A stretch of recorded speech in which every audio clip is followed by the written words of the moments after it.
A group of roughly 30 people have made this abandoned circus school into their shared home. In 2015, the city, who owns the land, terminated the lease with the founder of the school, Dimitri Slavers.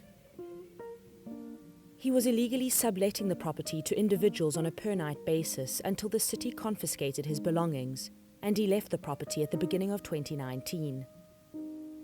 But the people remained and formed themselves into a community called the Willow Arts Collective. So we started planting or growing things last year when we wanted to find out what we can grow from this ground. The ground looks fertile, the ground looks rich. It's a beautiful piece of land, honestly speaking. So we started with corn, just our normal vegetable. So corn responded very well to it, and then we started planting other vegetables. So we have done all 4 family crops of vegetables. That's your legumes, your fruit crops, your leafy crops, and also the root crops. Our intentions are not to harm this place or to bring it down. We want to bring more future, more life to the place. The city wants to develop the land as part of an extension to the existing sports complex next door. It wants to evict the residents to an industrial area in Philippi called Campis.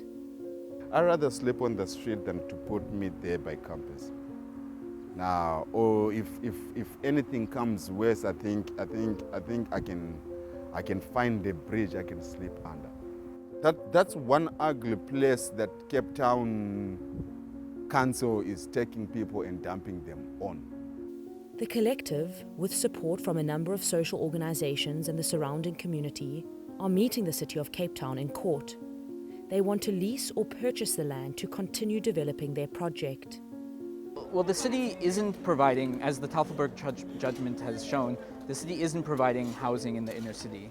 So people are desperate, right? But this project isn't just about housing. This project is about creating strong, inclusive, resilient communities. The city has published papers and reports and has a whole department on resilience in building this kind of project in the city. So it makes no sense that they don't support it. The court has ruled in their favor, instructing the city to engage with the residents and their lawyer face to face.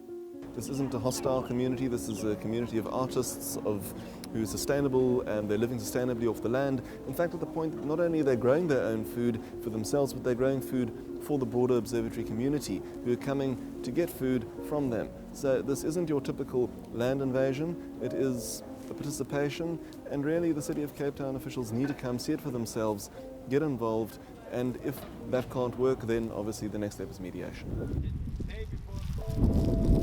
I mean, for me as an activist in a world that really needs to turn around, trying to hold and perpetuate a green space is for me honestly bigger than where I live.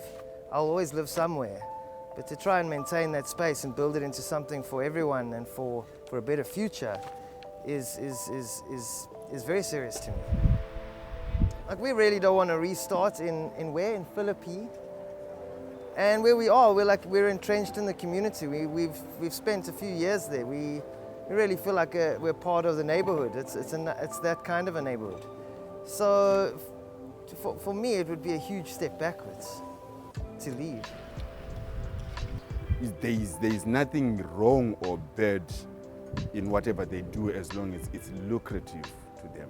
As long as they benefit, as long as there is more revenue, as long as there is more developments, as long as there is more expansions, But on whose costs?